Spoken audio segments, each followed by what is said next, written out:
Hai kawan, hari ini kita bikin video lagi lah ya, mumpung ada waktu senggang. Judul video kita hari ini nih soal bubut. Ya, mumpung ada waktu, saya mau coba kasih kita nih paham masalah bubut nih. Mungkin kita nih sering lihat orang bubut tapi tak paham apa yang dikerjakan. Nah, di sini aku mau nunjukkan, mungkin kasih tutorial singkat lah ya soal apa sih bubut tuh, macam mana sih bubut tuh. Jadi kan kalian bisa tahu sedikit tentang apa bah bubut tuh. Nah, sebelum kita ngukur barang yang nak kita bubut nih, blok judul lah ya, kita bersihkan lo betul-betul tuh. Karena apa? Karena kalau kita ngukur pakai sigmat nih, ada pasir atau apa yang ganjal, itu bakalan bikin selisih, dan itu tak boleh. Asal kita tahu perkara bubut nih selisih 0, aja udah jadi perkara. Karena apa? Karena piston nih hitungnya 0,0, nah, perainya aja cuma 0,03 untuk pengasahan atau honing. Nah, disitulah kalau kita ngukur nih tak boleh salah. Yang pertama-tama kita lakukan tuh, kita coba ngukur diameter lubangnya loh. Memang sih diameter lubangnya udah tahu dari piston lamanya. Misalnya piston lamanya tuh ukuran 0,50, tapi kita tetap harus ngukur lubangnya karena kita ngandalkan sigmat di sini. Kita sigmat atau kita melakukan pengukuran sama lubang nih, kita kan nak tahu berapa sih ukuran lubang ini sebenarnya. Nah, baru kita tentukan nanti berapa ukuran pisau bubut yang mau kita setel tuh. Karena habis ngukur lubang ini kita bakal ngukur pistonnya juga. Memang sih kalau kita ngandalkan Google, dari list Google atau katalog Google udah tertulis ukuran piston standar dari berbagai merek motor ya. Itu udah ada semua, cuman kita tak bisa patokan dari situ karena setiap pabrikan piston itu berbeda-beda ukurannya. Jadi kalau tertulis di situ 50 mili, kadang kita ukur tuh ada yang 50 mili,03, ada yang 50 mili 05, ada gak yang jarang sih yang di bawah 50 atau 49, itu jarang. Yang ada nih 50 lebih sedikit. Nah, di situ yang mau kita tahu. Jadi kita ngukur nih supaya kita tahu nanti nih kita mau berhenti di mana, di pengukuran berapa atau di pemotongan berapa kita harus berhenti, karena kita udah tahu tujuan angka akhir yang akan kita potong. Ini kita lakukan nih supaya kita nih ndak bikin bangsian atau toleransinya terlalu dekat atau terlalu jauh. Soalnya blok ini kan harus diasah lagi atau diperhalus. Atau istilah kerennya itu honing lah ya, pengasahan blok. Karena kalau kita bangsinya kejauhan, itu waktu kita ngasahnya bakalan agak lama, dan kalau agak lama itu bahaya gak. Karena apa? Karena bisa bikin lubang tuh lonjong dari asahan kita. Nah, kalau bangsinya terlalu sedikit bahaya juga. Karena apa? Karena baru aja diasah sebentar udah ngelos. Nah, judulnya bubutan gagal tuh. Kalau dipasang terlalu kendor, resikonya bisa ngasap. Kalau ngasap judulnya gagal. Jadi mau tak mau harus dibubut lagi dengan piston yang lebih besar. Seandainya itu piston 50, berarti harus pakai piston 75 atau 100. Karena apa? Karena tak ada pilihan lain. Kalau nggak bisa dipakai, dan itu bikin kerjaan bikin lama. Makin lama kerjaan, makin lama juga selesai. Nah, sekarang nih kita udah selesai ngukur lubang yang ada di blok nih. Ternyata ukurannya nih 49,2 sampai 49,25. Jadi kita kan udah tahu nih ukuran lubangnya tuh berapa. Dari situ lah nanti nih kita kan nak masukkan piston nih ke dalam lubang tuh, dan hasilnya tuh harus bangsiannya pas atau toleransinya pas karena ada ringnya. Nah, disitulah tugas kita nih bakalan ngukur si piston nih ukurannya berapa. Jadi kita tahu mau dikasih toleransi berapa untuk proses kita ngaluskan nanti nih. Karena kalau terlalu besar susah, terlalu kecil juga susah. Makanya kita harus ukur pistonnya kak, supaya kita dapat ukuran yang kita mau. Sekarang kita coba ukur piston loh. Pistonnya berapa kita dapat, supaya bisa masuk ke dalam lubang silinder tuh. Jadi kita ukur pakai sigmat, ukur locknya. Nah, seperti ini. Nanti kita tahu ukurannya berapa. Dan ternyata ukurannya 49,075. Nah, disitulah kita tahu nanti kita mau motong berapa ya, untuk ngepaskan selah toleransi untuk proses pengasahan nanti. Tentu ya kita tak bisa motong pas-pas dengan ukuran 49,075 itu tadi. Cuman bangsinya berapa mau tahu. Maka dari itulah kita proses ngukur si piston nih. Nah, logikanya tuh dari pengukuran awal 0,49,025 atau 0,2. Nah, jadi untuk menuju ke angka 49,075, kan bisa kita hitung tuh mau bangsi berapa. Bagusnya sih gini, kita bangsi dia 0,3 sebelum menuju angka 0,75. Jadi kita akan bubut dia atau kita akan quarter dia ke angka 0,49,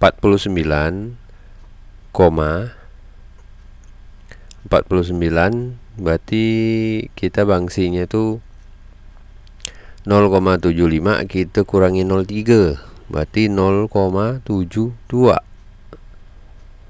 0,72 itu susah kita dapat kalau pakai sigmat nih. Soalnya sigmat tuh kan bangsiannya agak kasar ya, agak besar. Itu kita bisa dapatkan dari alat mikrometer yang ada untuk nyetel mata quarter tuh. Nah, di situ bisa mendapatkan angka itu. Nah, disitulah tugas kita nih untuk nyetel si pisau nih supaya dapat angka yang kita mau. Cuman kita tak bisa motong langsung di mesin quarter dari angka 0,49,025 ke angka 0,75. Kita bisa ngambil itu dari 0,5 sampai 0,10. Di atas itu kurasa agak berat lah kerja mesin bubut nih. Jadi resiko rusaknya tuh malah lebih besar. Jadi usahakan kita potongan awal pakai 0,5 dulu, sekalian untuk melihat pergerakan dari mata pisau quarter tuh, apakah hasil quarteran itu udah merata atau makan sebelah. Karena kalau logikanya blok piston yang udah pernah dipakai ya dan akhirnya dibubut itu kan udah pernah diasah atau pernah dibawa kemana-mana tuh, otomatis sudah pernah beroperasi. Jadi hasil gesekan dari ring piston terdahulu tentu saja udah nggak normal, makanya dia ngasap dan butuh proses quarter ini buat ngilangkan asapnya. Ya logikanya lubang itu nggak akan normal seperti awal dibubut lah. Jadi kalau ketika kita bubut dengan 0,5 dari setelan alat mikrometer dari pisau bubut ya, itu jangan heran kalau seandainya kita lihat posisi silinder piston itu atau bloknya itu makan sebelah, karena itu lumrah lah. Karena apa? Karena proses pemakaian dari si motor ini kan bukan sebentar, jadi hasilnya tentu saja nggak akan bulat sempurna lagi seperti dulu awal pertama kali dibubut. Proses pengoperasian mesin bubut ini sebenarnya nggak susah teman-teman ya, tapi tentu saja kalau buat yang awam tentu saja agak sulit ya, agak susah dipahami karena asing. Mungkin ya bagi yang belum pernah megang terlihat asing memang alat-alatnya. Nah, di sini saya akan menggunakan adaptor yang kecil saja. Saya tidak menggunakan adaptor yang besar ya. Soalnya adaptor yang besar tuh okleknya kuat. Jadi karena ini adalah silinder kecil, piston kecil, kita akan menggunakan adaptor yang kecil aja dah. Nah, adaptornya tuh kayak gini. Soalnya ini lebih enak dipasang, soalnya nggak terlalu besar. Kalau ini kan besar, cocoknya tuh untuk yang motor-motor yang cc besar kayak Force One, Jupiter MX, mungkin yang cc 150-an kayak Vario. Makanya kita pakai yang kecil aja. Nah, ini nih aku kurang begitu paham dengan nama kerennya ya. Cuman ini adalah adaptor paling bawah yang menumpu langsung ke bagian untuk menaikkan blok itu tadi. Setelah itu ya kita pasang lah nih blok nih, pasang, tapi pasangnya kendor karena kita mau pakai alat senter khusus yang memang bawaan mesin bubut nih. Alat senter tuh menurut aku lebih enak dipakai sih, soalnya kita ndak perlu capek-capek buat nyenternya pangkong sana pangkong sini.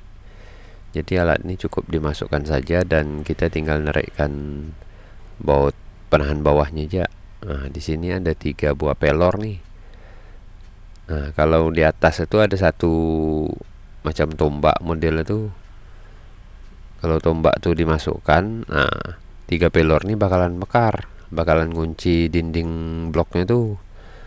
Jadi otomatis belah atas akan langsung center. Jadi kita tinggal naikkan ya. Kerja alat ini sih tidak susah, bentar bah untuk memahamin alat-alat kayak gini nih. Yang penting mau teliti, mau lihat ya. Tuh pelornya kan keluar kalau ditekan tombaknya itu kan, yang seperti paku. Nah kalau kita tekan ini dia keluar. Nah di situ lah tuh bakalan center sendiri dan kita tinggal naikkan bawahnya aja. Nah itu kita tinggal melakukan proses bubut.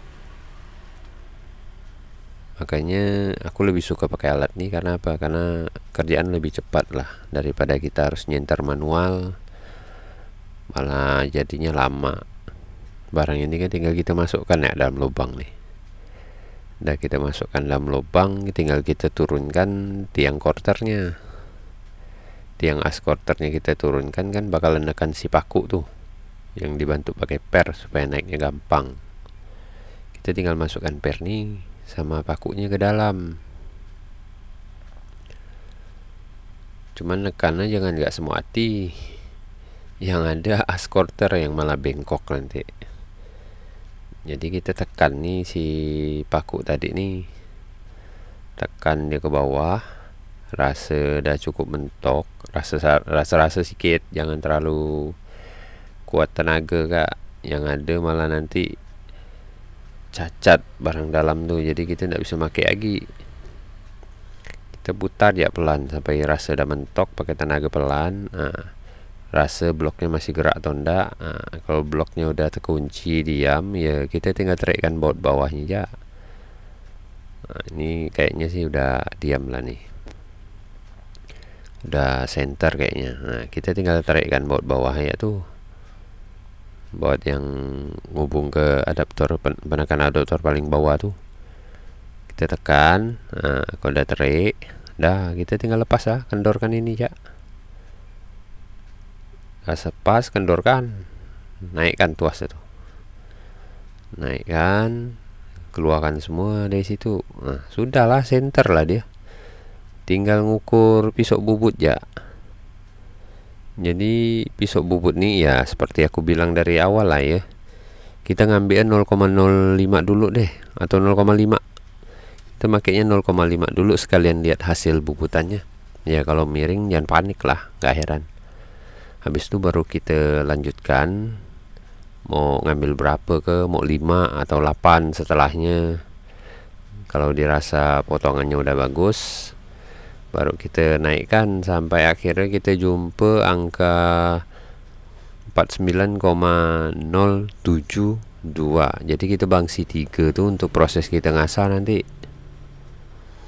Kalau mesin bubut nih kadang sering error gak tuh di apa tuh alat pengukur mikrometer pisau tuh, jadi hati-hati.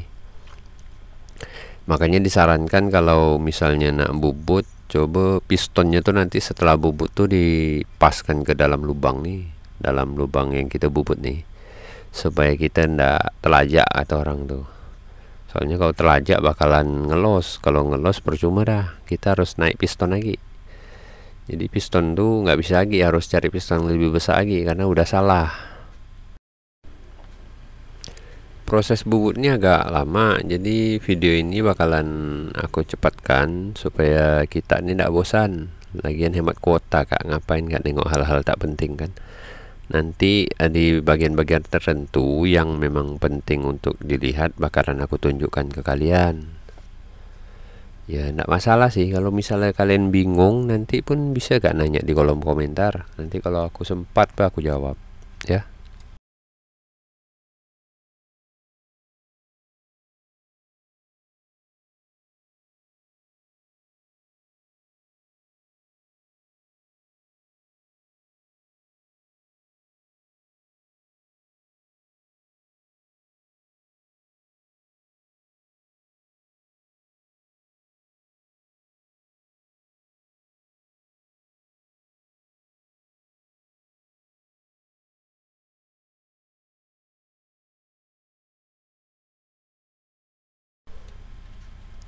Nah, kalau udah selesai kita potong dan dikira udah pas, coba lo dimasukkan piston tuh ke dalam lubang blok tuh. Cara lihatnya sih kalau pakai teori aku, kalau cara lihatnya sih gini, kalau menurut pendapat aku ya, menurut cara aku sendiri ya, itu aku lihat kalau pistonnya udah tenggelam sampai separuh dari lubang pen piston, nah itu menurut aku tuh udah cukup dah buat diasah, dan itu nggak bakalan makan waktu lama untuk ngasah tuh. Jadi tak bikin sengal, bentar aja udah jadi, dan hasilnya pun pas, halus. Nah, situlah kita belajar bangsi itu. Dan kalau bangsian pas, kerjaan kita kan jadi enak, tidak lama. Karena kalau lama tuh bukan gak enak ngasah, di posisi berdiri atau duduk sekalipun tangan kita harus bergerak terus proses ngasah tuh, makanya bikin sengal. Nah, kawan-kawan kan bisa lihat tuh, lubang pen piston tuh udah masuk separuh. Nah, inilah posisi yang paling pas buat kita ngasah, jadi ndak lama bah kita kerja. Karena kalau lama kerja pun susah kak, karena kalau kelamaan diasah tuh takut lonjong. Lonjong tuh bikin perkara. Kalau dapat perkara tuh, itulah dia tuh, nah bikin kerjaan panjang cerita. Makanya usahakan kalau kita bubut tuh sampai lubang pen piston tuh tenggelam separuh. Nah, itu ndak banyak cerita. Karena kalau masih timbul banyak paksa kan buat ngasah, rasa lah tuh, itu bisa sejam 2 jam kau ngasah, sengal-sengal lah kau situ.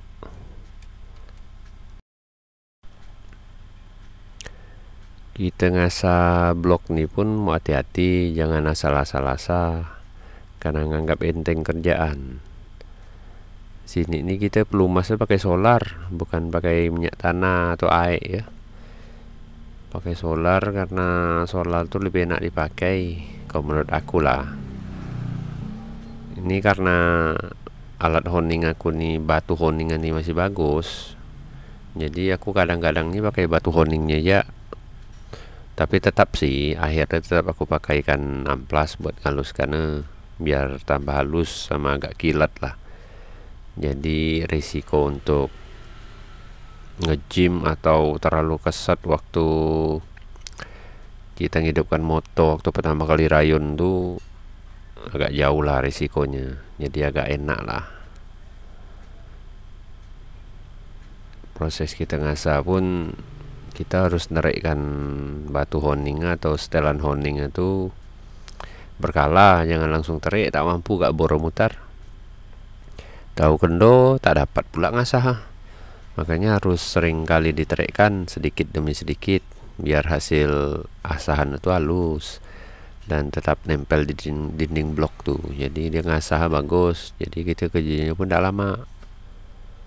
Kalau dirasa gak kesat, siram pakai solar tuh supaya dia agak dingin, supaya ngasah pun lebih bagus, tak termakan habis batu kau. Amplas pun gitu kalau ndak disiram pun kurasa cepat gundul amplas tuh.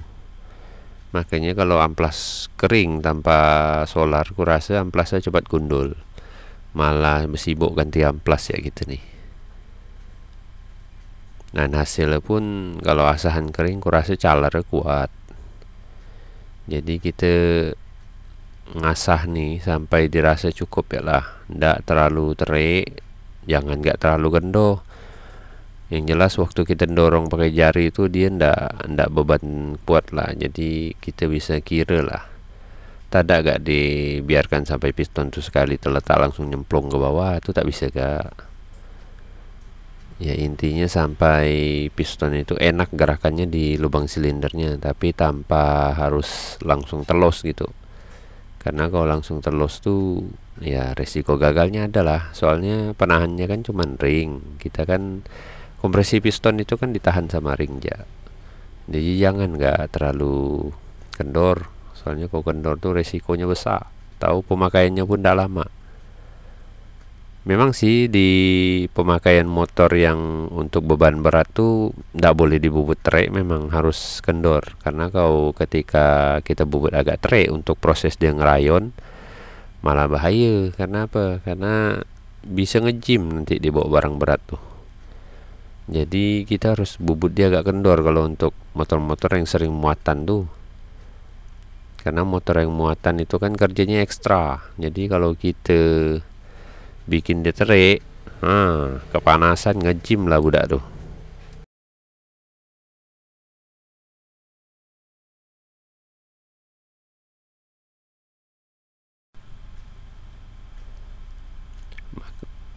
Makanya aku bilang dari awal tuh, ngasah pun jangan sembarang ngasah. Lihat konsumen nggak sih sebenarnya, nggak bisa langsung kerjakan mesin juga, nggak bisa sesuai apa yang kita mau. Tapi kita lihat dulu konsumen kita nih, motornya ini untuk keperluan apa tuh, untuk sekolah ke, untuk kerja, jualan, bawa barang berat ke, atau untuk sehari-hari ya. Jadi kita bisa nyetelkan untuk dia tuh mau kendor ke mau terik. Jadi kita ndak bermasalah lah, ndak sangsut lah sama pelanggan. Soalnya kalau sangsut sama pelanggan tuh bisa sepi bengkel awak. Makanya kalau buka bengkel ini kadang kita harus feeling-feeling juga sih. Ya gini lah proses pengerjaan akhir. Pakaikan amplas, amplas sampai dia cukup licin, dah gitu ya lah. Makasih lah buat kawan-kawan yang mau nonton sampai sekarang nih ya. Moga-moga video ini bermanfaat bagi kawan-kawan. Ya bagi-bagi ilmu lah. Jadi tahulah apa itu bubut, macam mana ngerjakannya. Jadi apa-apa yang boleh, apa-apa tak boleh.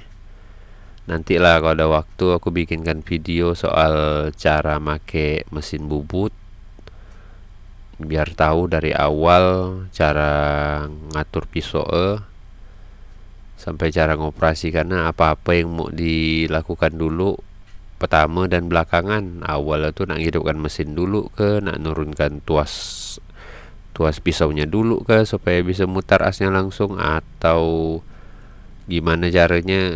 Nantilah lihat kalau ada waktu aku bikinkan video tutorial untuk pengoperasian mesin bubut lah ya, atau mesin quarter, sama apa ya, tutorial buat ngembalikan mikrometer pisau quarter yang error lah. Kebanyakan mungkin banyak yang tidak tahu ya, kalau misalnya pisau tuh error macam mana nyetel balik tuh. Kalau tak setel balik macam mana nak kerja, blok orang pasti hancur kalau kita bubut. Karena apa? Karena ukurannya kacau. Nantilah kalau ada waktu aku bikinkan. Kalau mau dibikinkan juga bisa komen ya di kolom komentar tuh, kalau pengen tahu cara nyetel pisau quarter tuh, biar aku bikinkan tutorialnya atau videonya lah kalau aku sempat ya.